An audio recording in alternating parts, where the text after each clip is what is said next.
Hi, good morning. എല്ലാവർക്കും നമസ്കാരം. സുഖമല്ലേ എല്ലാവർക്കും? എല്ലാവരും സുഖമായിട്ടിരിക്കുന്നു, സേഫായിട്ടിരിക്കുന്നു, സെറ്റായിട്ടിരിക്കുന്നു എന്നൊക്കെ കരുതുന്നു. നിങ്ങളുടെ നാട്ടിൽ മഴയൊക്കെ ഉണ്ടോ? ഇവിടെ നല്ല മഴയാണ്. മാഷാ അല്ലാഹ്, തബാറക്കല്ലാഹ്.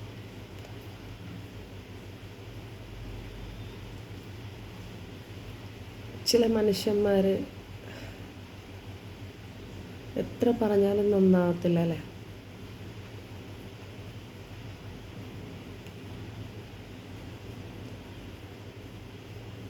ചിലർ മഴയെ പ്രാകും അല്ലേ?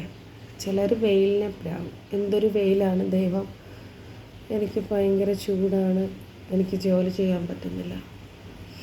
മഴ പെയ്യുമ്പോൾ പറയാം എനിക്ക് വെളിയിൽ ഇറങ്ങാൻ പറ്റുന്നില്ല. അപ്പം ശരിക്കും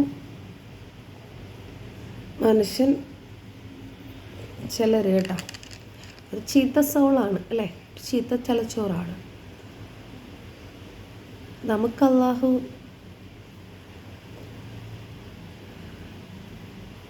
തലച്ചോറിൽ 2 ഭാഗങ്ങളുണ്ട് അല്ലേ? സെറിബ്രവും സെറിബലവും. അപ്പം ഒരു ഭാഗത്ത് നമ്മുടെ സങ്കടങ്ങളും ഒരു ഭാഗത്ത് നമ്മുടെ സന്തോഷങ്ങളുമാണ്. അപ്പം ശൈത്താനാണ് നമ്മളെ പല കോലത്തിലാക്കിയെടുക്കുന്നത്.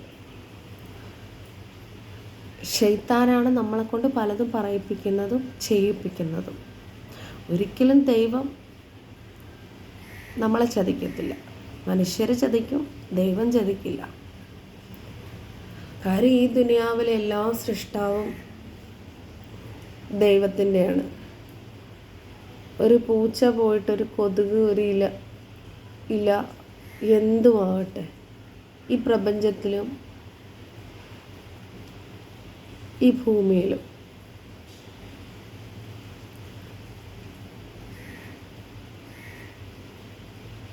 അപ്പം മനുഷ്യരെ അഹങ്കരിക്കാതിരിക്കുക. അഹങ്കരിക്കുമ്പം ദൈവം നമുക്ക് വലിയ അസുഖങ്ങൾ വെക്കും. എന്നിട്ട് നീ പഠിക്കുന്നില്ലെങ്കിൽ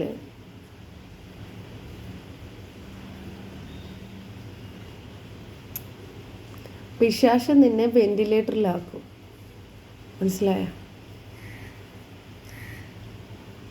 അപ്പം നമ്മുടെ എല്ലാം ജീവിതത്തിൽ നമ്മളോട് അസൂയുള്ള 1-2 വ്യക്തികൾ കാണുമല്ലേ? നമ്മൾ നന്നാകരുതെന്ന് ആഗ്രഹിക്കുന്നവർ എൻ്റെ ജീവിതത്തിലുണ്ട്. പക്ഷെ അവരാഗ്രഹിച്ചോട്ടെ, ഒരിക്കലും രക്ഷപ്പെടരുത്. ഈ യൂട്യൂബ് കൊണ്ടാണെങ്കിലും എൻ്റെ ജീവിതത്തിലാണെങ്കിലും ഞാൻ വിജയിക്കരുതെന്ന്. അത് ഞാൻ പേരെടുത്ത് പറയുന്നില്ല. നിങ്ങളുടെ ഓരോരുത്തരുടെ ജീവിതത്തിലും അങ്ങനെ കാണും. അത് അവരല്ല തീരുമാനിക്കേണ്ടത്, അല്ലാഹുവാണ്, പടച്ചവനാണ്. ആരെന്ത് തീരുമാനിച്ചാലും നടക്കില്ല. പടച്ചവൻ്റെ ദൈവത്തിൻ്റെ നിശ്ചയം പോലെ എല്ലാം നടക്കത്തുള്ളൂ. നമ്മളുള്ള സമയം നമ്മളെ കൊണ്ട് ഒരു വാക്കാണെങ്കിലും അല്ലെങ്കിൽ നമ്മുടെ പ്രവൃത്തിയിലാണെങ്കിലും നമുക്ക് നല്ലത് ചെയ്യാൻ പറ്റിയെങ്കിൽ, നല്ലത് പ്രവർത്തിക്കാൻ പറ്റിയെങ്കിൽ ഈ ലോകത്ത് വേറൊരു ഭാഗ്യമില്ല.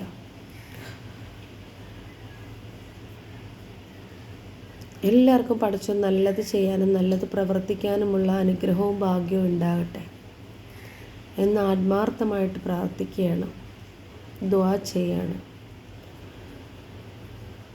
അതുപോലെ തന്നെ എന്നെ സ്നേഹിക്കുന്ന എല്ലാവർക്കും പടച്ച റബ്ബ് ദീർഘായുസ്സും ആരോഗ്യ ആഫിയത്തും ജീവിതത്തിൽ സമൃദ്ധിയും സമാധാനവും സൗഭാഗ്യവും പ്രദാനം ചെയ്യട്ടെ എന്ന് ഹൃദയത്തിൽ തൊട്ട് ആത്മാർത്ഥമായിട്ട് പ്രാർത്ഥിക്കുന്നു.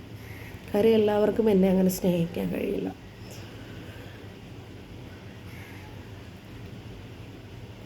പിന്നെ നിങ്ങൾക്ക് നല്ല 2 കാര്യങ്ങളാണ് ഞാനിന്ന് പറയാൻ വേണ്ടിയിട്ട് വന്നിരിക്കുന്നത്.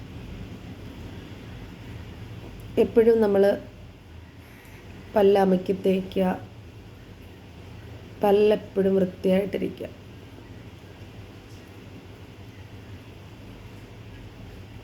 പല്ല് വെളുക്കുന്ന അറിയാമല്ലോ നാച്ചുറലായിട്ട് എങ്ങനെയാണെന്ന്. അങ്ങനെയൊക്കെ ചെയ്യുക. പിന്നെ ബ്രഷ് കൊണ്ട് പേസ്റ്റ് തേക്കുന്ന ഒരു ബ്രഷ് കൊണ്ട് തേച്ച് കഴിഞ്ഞിട്ട് ആ ബ്രഷ് കൊണ്ട് നമ്മുടെ ചുണ്ടൊന്ന് പതുക്കെ ഇങ്ങനെ റബ്ബ് ചെയ്യുക.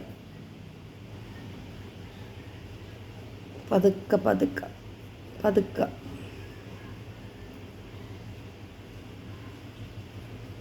ചുണ്ട് ക്ലീനാവും. ചുണ്ടിൽ ബീട്രൂട്ട് തേച്ച് കൊടുക്കുക. നമ്മുടെ നാച്ചുറൽ കളർ നമുക്ക് കിട്ടും. നമ്മുടെ പല്ലിലൂടെയാണ് നമുക്ക് പല അസുഖങ്ങൾ വരുന്നത്. എപ്പോഴും നമ്മൾ പല്ല് വൃത്തിയായിട്ട് സൂക്ഷിക്കുക. അതുപോലെ ചെവി എപ്പോഴും ക്ലീനാക്കുക. മൂക്ക് എപ്പോഴും ക്ലീനാക്കുക. കണ്ണ് ശൈത്താൻ ഏറ്റവും കൂടുതൽ ഇഷ്ടമാണ് നമ്മുടെ. ആ കണ്ണെപ്പോഴും രാവിലെ എണീക്കുമ്പോൾ തന്നെ കഴുകി വൃത്തിയാക്കിയതിന് ശേഷം മേല് കഴുകിയിട്ട് പ്രാർത്ഥിക്കുക. കഴുകാനല്ല, മേല് കഴുകിയിട്ട് പ്രാർത്ഥിക്കുക. 1 മണിക്കൂറെങ്കിലും ഡെയിലി പ്രാർത്ഥിക്കുക. നിങ്ങൾക്ക് ഒരു അസുഖം വരില്ല. മുസ്ലിങ്ങളാണെങ്കിൽ 5 നേരം നിസ്കരിക്കണം. ഒന്നായിട്ട് നിസ്കരിക്കുകയാണെങ്കിൽ 1 മണിക്കൂർ 1.5 മണിക്കൂർ എടുക്കും. അഥവാ ഖളാ ആയിപ്പോയാൽ അതാത് സമയത്ത് തന്നെ നിസ്കരിക്കുക. രാവിലെ സുബഹി നിസ്കരിക്കാൻ പറ്റിയില്ലെന്ന് പറഞ്ഞ് കളിയാക്കുന്നവർ കളിയാക്കട്ടെ. 7 മണിക്കാണെങ്കിലും 8 മണിക്കാണെങ്കിലും നിങ്ങൾക്ക് നിസ്കരിക്കാം. കാര്യം നിങ്ങളുടെ ഹൃദയം പടച്ചവനാണ് കാണുന്നത്. അള്ളാഹുവാണ് അത് സ്വീകരിക്കേണ്ടത്. എന്തെങ്കിലും കാരണത്താൽ നിങ്ങൾക്ക് സമയത്ത് വെളുപ്പിനെ നിസ്കരിക്കാൻ പറ്റിയില്ലെങ്കിൽ കുളിച്ചിട്ടാണെങ്കിലും 7 മണിക്കാണെങ്കിലും 8 മണിക്കാണെങ്കിലും മേല് കഴുകിയിട്ടാണെങ്കിലും അതിനൊന്നും പറ്റിയില്ലെങ്കിൽ അര കഴുകിയിട്ട് ആണെങ്കിലും നിസ്കരിക്കാം. ശരീരം വൃത്തിയായിരുന്നാൽ മതി. എവിടെയും നിസ്കരിക്കാം. റോഡിലാണെങ്കിലും നിസ്കരിക്കാം. വൃത്തിയുള്ള സ്ഥലം വേണമെന്ന് മതി. ഡെയിലി പ്രാർത്ഥന നിർബന്ധമാണ്. രാവിലെ 1 മണിക്കൂർ, വൈകിട്ട് കിടക്കാൻ നേരത്ത് 1 മണിക്കൂർ. അതുകൊണ്ട് തന്നെ നമുക്കൊരു അസുഖവും വരില്ല. നിങ്ങൾക്ക് ഒരുപാട് ക്യാഷ് തന്നിട്ടുണ്ടെങ്കിൽ ദൈവം നിങ്ങളെ ഓർമ്മിപ്പിക്കുകയാണ്. നീ എന്നെ വിളിക്കുന്നില്ല, നീ എന്നെ ഓർക്കുന്നില്ല, നീ എന്നെ മറന്ന് കളയും തോറും അങ്ങനെയാണ് നിൻ്റെ ജീവിതത്തിൽ വരുന്നത്. പിന്നെ ശൈത്താൻ നിൻ്റെ ശരീരത്ത് പ്രവർത്തിക്കും. ഞാനല്ല പ്രവർത്തിക്കുന്നത്. പിന്നെ അസുഖം കൊണ്ട് രാവിലെ തന്നെ നീ ചീട്ടുമൊക്കെ ആയിട്ട് ഹോസ്പിറ്റലിൽ പോകേണ്ടി വരും. അപ്പോൾ എപ്പോഴും നല്ലത് കഴിക്കാൻ നാച്ചുറൽ ഫുഡ് തന്നെയാണ്. നാച്ചുറൽ ഫുഡ് കഴിക്കുക. ഈ പ്രപഞ്ചത്തിലെ എല്ലാ ഭക്ഷണങ്ങളും നാച്ചുറൽ ഫുഡ് തന്നെ കഴിക്കുക. പഴങ്ങൾ, പച്ചക്കറികൾ ഇതെല്ലാം നമ്മുടെ ദൈവം തന്ന മെഡിസിൻ തന്നെയാണ്. അതിലെല്ലാം ഓരോ മാജിക്കുണ്ട്, ഓരോ മിറാക്കിളുണ്ട്. അത് പലർക്കും അറിയില്ല. ഓരോ പച്ചക്കറിക്കും അതിൻ്റേതായിട്ടുള്ള ഗുണങ്ങളും ശക്തിയുമുണ്ട്. പയറ് മുളപ്പിച്ച് കഴിക്കുക, കടല മുളപ്പിച്ച് കഴിക്കുക. നമ്മുടെ മുട്ടിന്, നടുവിനൊക്കെ വളരെ നല്ലതാണ്. അതുകൊണ്ട് തന്നെ നമുക്കൊരു അസുഖങ്ങളും വരില്ല. ഇറച്ചിയൊക്കെ ഒഴിവാക്കി പിടിക്കുക.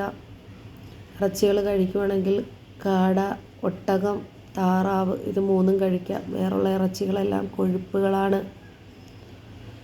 നാടൻ കോഴി കഴിക്കാം. പക്ഷെ ഞാനിതൊന്നും കഴിക്കാറില്ല. നിങ്ങൾക്ക് നിർബന്ധമാണെങ്കിൽ ചെയ്യാം. അപ്പം ഉപേക്ഷ വിചാരിക്കേണ്ട. വീഡിയോ ഇഷ്ടമായാൽ ഒരു ലൈക്ക് അടിച്ച് ചാനൽ സബ്സ്ക്രൈബ് ചെയ്ത് വിജയിപ്പിക്കുക. ഇൻഷാ അല്ലാഹ്. ടാറ്റ.